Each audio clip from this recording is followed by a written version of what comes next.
Hey, Shalom Akim.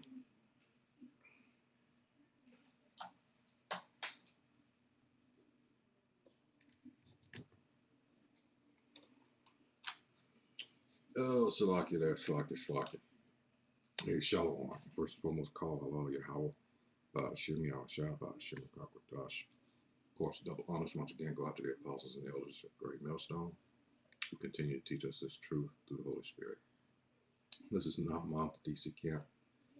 Uh, so used to wearing these, I just thought I automatically had them on. I'm not going to spend too much time with this, but suffice it to say, this devil, these Edomites, these so-called white people, are always scheming, all right? And we know from past history,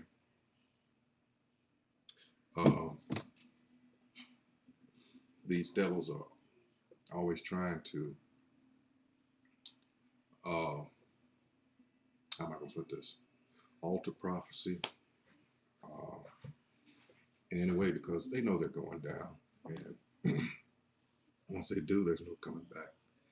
And this devil, the things that he has done since he's been in rulership, he don't want no chance of that coming back on him. So the point I'm getting at is we've all heard of, and we know what's coming is the microchip. All right. If you don't know, you do now. All right. But lo and behold, they're going to be different times because this devil is trying to trip our people up. And common sense, the best way to avoid anything like this, of course, we all know that you have to volunteer and ask for this. All right, that warning in Revelation 13th chapter. All right, let's get it real quick. In effect, what this devil wants you to do is make him your God. All right, and the heading on here, Revelation 13th chapter, is the beast from the sea. And we'll get down here to, and then it's the beast from the earth, starting at 11. And you're going to get all these. He said he deceiveth them. Let me read it real quick. This is Revelation chapter 13, verse 14. It says that he deceiveth them. Actually, I read 13. It says that he doeth great wonders, so that he maketh fire come down from heaven on the earth in the sight of men. You think of all the technology with the atom bombs and further nuclear research and these missiles, all, just everything is technology. All right. It says, and deceiveth them that dwell on the earth by the means of those miracles, which he had power to do in the sight of the beasts. All right.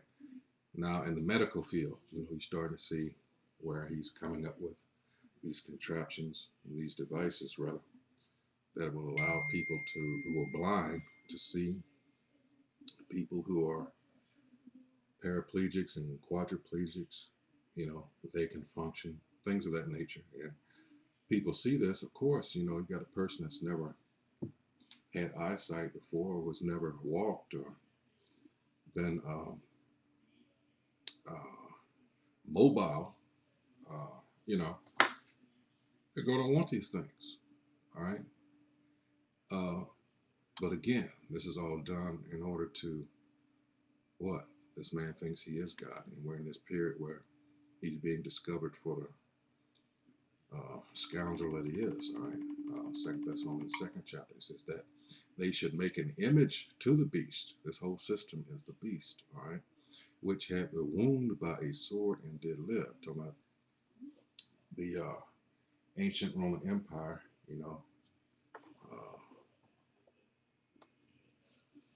around the time from Emperor Constantine.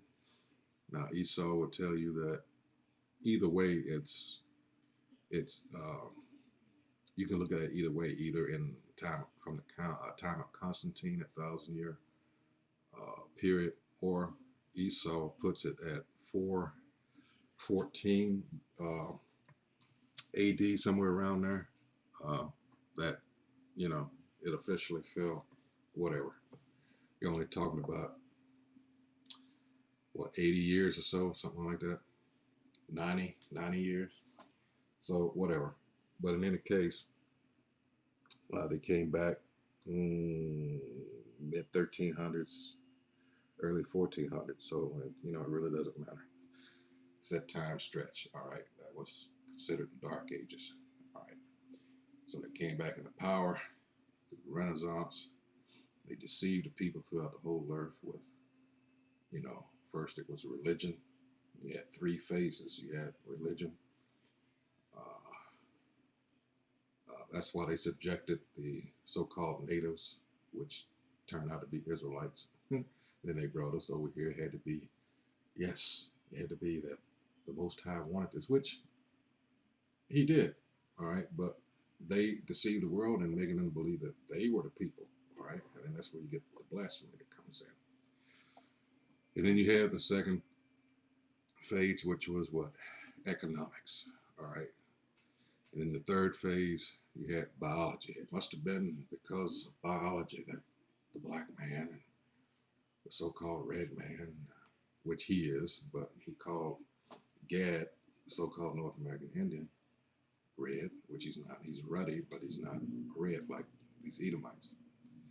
So you got those three phases. So he did all this, all right, and he came back into power, and he's been ruling ever since. And the planet and the people of the Most High has suffered as a result and continue to do so. So now we get to 15, and he had power to give life into the image of the beast, that the image of the beast should both speak and cause that as many as would not worship the image of the beast should be killed. 16, he causeth all, both small and great, rich and poor, free and bond, to receive a mark in their right hand or in their foreheads. Right? And that no man might, there it is, and that no man might buy or sell, save he that had the mark or the name of the beast or the number of his name. All right, I don't see how you can. Whew. But they will try. So let's get back to the main focus of this video. See this little tiny, and what you're looking at is the end of a hypodermic needle. Now look how small it is. All right, it says tiny injectable chips use ultrasound to monitor your body from the inside. All right. Engineers at Columbia University in New York have developed a single chip medical device so small it can be injected into patients using a hypodermic needle. You know how small them hypodermic needles are? Look at that. Look at that thing there. And you never know it. All right.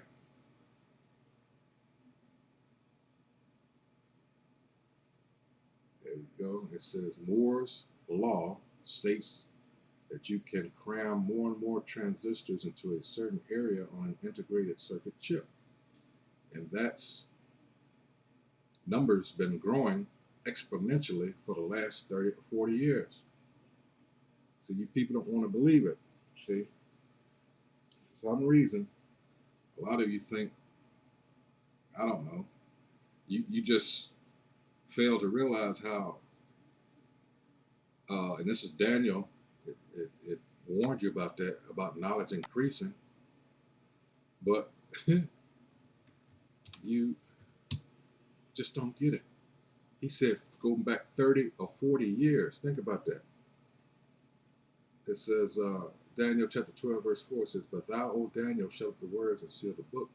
Even to the time of the end, many shall run to and fro, and knowledge shall be increased. What do you think that means? Just look at the phones in and of themselves. You buy one, it's like 6 months later, or your computers, whatever. It's like 6 months later, you know, you got to try to get another one. It goes on to say, it's primarily been used not to make the chip smaller, but to put more transistors on a chip that's the same size. So we've gone from chips with 1,000 transistors to chips with tens of billions. But another thing you could do with that density is use it to make chips that are very, very small. So then it asks the question, how small are we talking? So this is the smallest autonomous single chip system that we know of that supports both power and bidirectional communication. It's roughly 300 by 300 microns. All right, that is so very, very small. One of the main challenges of producing a chip this tiny, that a chip needs to be powered and you need to be able to communicate with it, otherwise it's of no use. So what we've been doing is an example of a device where the chip is the entire system. There's nothing else, no external sensor array, no external antenna, no external battery, there's no external anything. For a chip to operate as an autonomous system, it needs to meet a few criteria. All of the power and communication to the chip needs to be done wirelessly. So all the antenna for that wireless powering and communication need to be integrated. And then in the case of these kind of implantables, the chip is also sensing something, so that sensing function also has to be integrated. You'll be very challenged to communicate with a device as small with electromagnetics, such as radio waves, because the wavelength is too large relative to the size of the device. Get a load of that. So what we've all been, well, I'll just speak for me, myself, you expect something that was a size that it could communicate through radio waves, but this is so small, it can't even do that. All right. This is even at tens of gigahertz, you're talking about wavelengths in the several millimeter range. This device is much less than a millimeter in size. So that's why we use ultrasound. Wow. This device is powered and communicated with acoustics, not electromagnetics, which is useful because sound waves travel very well in the body. All right. Why think of it? Most of our body is made up of what? As they tell you in all your health classes, how percentage of our body is liquid. All right. It says, how do you power the chip with ultrasound? It says, we're looking at using these devices to augment ultrasonography to provide additional information that's not intrinsically available. The way ultrasound works is that it sends a sound wave into your body, and when there's an acoustic mismatch, a difference in the acoustic impedance, the amount of resistance an ultrasound beam encounters as it passes through tissue due to different materials or interfaces in your body, that reflects some of that acoustic energy back to the imager. That's something that sounds like what bats do, echo, location, something along those lines. It says that's what you see in an ultrasound image. But there are many things that aren't available or known to you. For example, this particular chip measures temperature.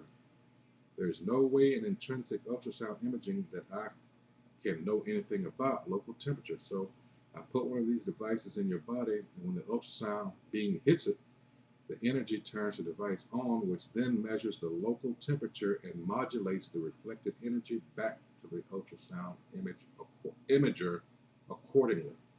So what you see is this tiny chip in your ultrasound image flashing at you, and that flashing is sending information back to you that tells you what it measured locally. See, that's all part of these devils. You remember, it tells you, he performs a diligent search. All this was given to him, on the left-hand side. All right, but we know through the scriptures that it's still not going to work. But this is just to let you know to the extent these devils are going through. All right. Let's see. It says it does what's sometimes called energy harvesting. It harvests the energy from the ultrasound beam, and the way it does that on this chip, we integrated a piezoelectric material that converts sound to electricity. All right, you're reading on this, but you try to imagine the scale he's talking about, how minuscule this is. All right. It says, so when you apply a pressure wave to this material, which is what sound is, a pressure wave, the material gets squeezed a little bit, which generates a voltage, and that voltage is used to power the chip. Man, it says, how deeply can you implant the chip? We're using about 5 megahertz ultrasound for these devices. Most clinical ultrasound is going a little lower frequency, usually about a megahertz or so. Damn. It says, as you go up in frequency, you can penetrate less deeply as the ultrasound is absorbed more into your tissue. But at 1 megahertz, the wavelengths are too large to communicate with this device. So at 5 megahertz, we can go about maybe 6 to 7 centimeters deep before the attenuation of the ultrasound becomes too great, which is pretty substantial. Next question, how do you place them inside the body? They're small enough to fit in an 18 gauge hypodermic needle. Damn. So that's how we put them in. They can also be removed in the same way. How do they function? How do they function once they're in? There are 2 ways the device could be used. One is where it's chronically implanted. You simply put it in and leave it alone. But much more testing has to be done to understand the long-term consequences of having something like that in your body. All right. It says the belief is that being so small will help it to be acceptable, and so there will be less of a foreign body response. You see how they're getting away with that? We've always heard that they would have to encase this grain of rice size microchip with something that will protect it against, because the body senses that, got a foreign invader, then the white cells are going to, he's going to provoke an immune response. All right, so this is their way of trying to get around that. It says, let's see, what did I leave off? Yeah, let me read that again. The belief is that, it says it's a belief now, it's not a certainty.